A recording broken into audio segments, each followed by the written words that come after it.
ઓમ શ્રી પરમાત્મને નમઃ. નિર્વાણ પ્રકરણ. મુનિના ઉપદેશથી આત્મજ્ઞાનની પ્રાપ્તિ. તમે પોતાને જેવા માનો છો તેવા વ્યષ્ટિ જીવરૂપ તમે નથી.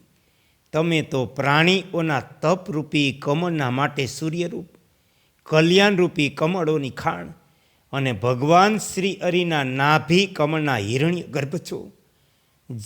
તે તમે કોઈ સમયે વ્યષ્ટિ ભાવે સ્વપ્ન જોવાની ઈચ્છાથી તપસ્યામાં સ્થિત થઈ તે પુષ્ટ થયેલી બુદ્ધિથી કોઈ પ્રાણીના હૃદયમાં પ્રવિષ્ટ થયા. જે હૃદયમાં તમે પ્રવેશ કર્યો ત્યાં પૃથ્વી સ્વર્ગલોક તેનું ઉદર છે. તેવા તે વિસ્તૃત ત્રિલોકને તમે જોયું હતું. આ પ્રમાણે જો કે તમે ત્યાં બહુ વાર સુધી સ્વપ્ન જોવામાં વ્યસ્ત હતા, તો પણ તમારા શરીરમાં તથા મહાવનમાં સૂતેલા તે જીવના શરીરમાં જેમાં તમે સ્થિત હતા તેમાં આગ લાગી ગઈ. પછી તો ધુમાડાના કારણે તેવા જ બની ગયેલા. મેઘરૂપી વસ્ત્રોથી આચ્છાદિત આકાશ ચંદરવા જેવું જણાવા લાગ્યું. ફરતા ખોરણા જેવા ઉડતા મોટા મોટા તણખલા સૂર્યમંડળ અને ચંદ્રમંડળ જેવા લાગવા માંડ્યા. તે અગ્નિએ પોતાના ધુમાડાથી આકાશને એ રીતે ઢાંકી દીધું જાણે કે તે નીલ આકાશની રક્ષા કરી રહ્યો હોય. દૂર વસતા લોકોએ તેને એક જગાએ સ્થિર થયેલી અગ્નિ જેવો જોયો.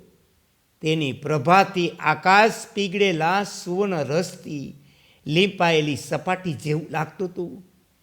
તેના તેજસ્વી તણખલા ઉડી ઉડીને આકાશમાં પહોંચતા હતા. તેથી તારાઓની સંખ્યા બમણી બનાવી દેતા. તે વક્ષસ્થળમાં સ્થિત જવાળારૂપી બાલવનિતાઓના કટાક્ષોથી આનંદ પ્રદાન કરી રહી હતી. તે દાવા અગ્નિએ જે પ્રલય અગ્નિ જેવો ભીષણ હતો ચારેય બાજુ ફેરાઈ રહ્યો, તેણે તમારા આશ્રમની સાથે સાથે તમારા તથા તે પ્રાણીના શરીરને પણ બાળીને ભસ્મ કરી નાખ્યું. વ્યાધે પૂછ્યું, એ મુનિ, ત્યાં તે અગ્નિ પ્રગટ થવાનું મુખ્ય કારણ શું? તે વન અને તમારા તે શિષ્ય બધા એક સાથે કઈ રીતે નષ્ટ થઈ ગયા? મુનિએ કહ્યું, વ્યાદ, જેમ સંકલ્પ વગેરેના વિનાશ ઉદયમાં સંકલ્પ કરનારું મન કારણ છે, તે જ પ્રમાણે ત્રિલોકનો સંકલ્પ કરનારા વિધાતાના મનનું સ્પંદન ત્રિલોક છે અને તે તુરત તેના વિનાશ સર્જનનું કારણ. કેમ કે બ્રહ્માનું સંકલ્પ નગર જગત છે, તેથી તેમના મનનું સ્પંદન આ સંસારમાં પ્રજાઓની ઉન્નતિ, ક્ષય, ક્ષોભ, વૃષ્ટિ, અવૃષ્ટિ વગેરેનું કારણ. બ્રહ્માનો માનસિક સંકલ્પ આ ત્રિલોકીનું કારણ. તેથી આ ત્રિલોકી કલ્પિત છે. વિદ્વાનોની નિર્મળ દ્રષ્ટિમાં ચિદાકાશની શોભા વિકસિત છે. જે મૂર્ખ છે તેમની દ્રષ્ટિમાં તે જેવી અથવા જે પ્રકારની ભાષે તે વાસ્તવમાં તો તે સત નથી. સમાગત મુનિએ કહ્યું કે મુનિ, ત્યાં તે અગ્નિએ બંને શરીર, આશ્રમ, નગર, તે ઘર અને તે વૃક્ષ વગેરે બધાને સૂકા તણખલાની જેમ બાળીને ભસ્મ કરી નાખતા. અગ્નિના અત્યંત તાપના કારણે જેની મોટી મોટી શિલાઓ ફાટી ગઈ, એવા તમારા તે આશ્રમમાં પડી રહેલા તે બે શરીર ભસ્મ થઈ ગયા. આ પ્રમાણે સંપૂર્ણ વનને પૂર્ણપણે બાળીને તે અગ્નિ ધીરે ધીરે એ પ્રમાણે શાંત થઈ ગયો. જેમ સમુદ્રના જળને પીને અગત્ય મુનિ શાંત થઈ ગયા. ત્યાર પછી તે અગ્નિ અદસ્ય થઈ ગયો. તે અગ્નિના અદસ્ય થઈ જવાથી વાયુ તે બધી ભસ્મને પુષ્પોની જેમ ઉડાડીને લઈ ગયો. આથી હવે પતો લાગતો નથી કે આશ્રમ ક્યાં હતો, તે બંને શરીર ક્યાં ચાલ્યા ગયા. જે પેટીની જેમ ઘણા લોકોનું નિવાસસ્થાન હતું તે નગર જાગ્રત પુરુષના સ્વપ્ન નગરની જેમ ક્યાં વિલીન થઈ ગયું. આ પ્રમાણે જ્યારે તમારા તથા તે પ્રાણીના શરીરનો અભાવ થઈ ગયો. તે સમયે તમે સ્વપ્ન ભ્રમથી ગ્રસ્ત હતા, પરંતુ આ સમયે તમારી જ્ઞાન શક્તિ સ્ફુરિત થઈ રહી.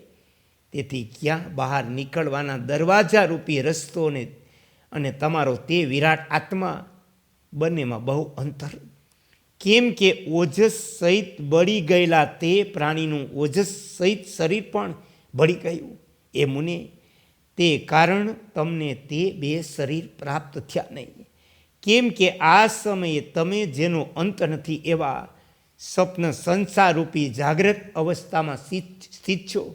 એ સુવ્રત, આ પ્રમાણે તમારું આ સ્વપ્ન જાગ્રત ભાવને પ્રાપ્ત થઈ ગયું. અમે બધાય લોકો તમારા સ્વપ્ન પુરુષ થઈ ગયા.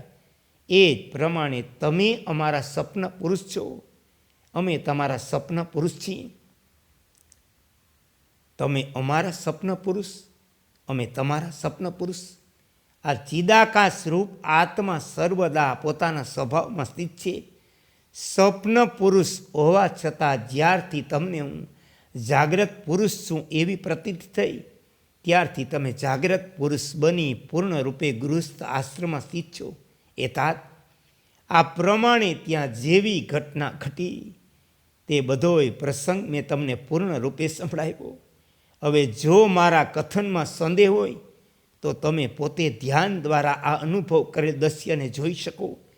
આ પ્રમાણે જે આદિ મધ્યથી રહિત છે, જેનું રૂપ અનંત, શરીર પોતાની વિકસન શક્તિના ઉત્કર્ષથી ચંચળ થઈ રહ્યું, એવું આ જ્ઞાન સ્વરૂપ ચિન્મય આત્મા સ્વયં પોતે પોતાનામાં અનેક શુભ અશુભ સૃષ્ટિઓના રૂપમાં આકાશમાં ફેલાય સૂર્યના સોનેરી તાપની જેમ વિકસિત થાય.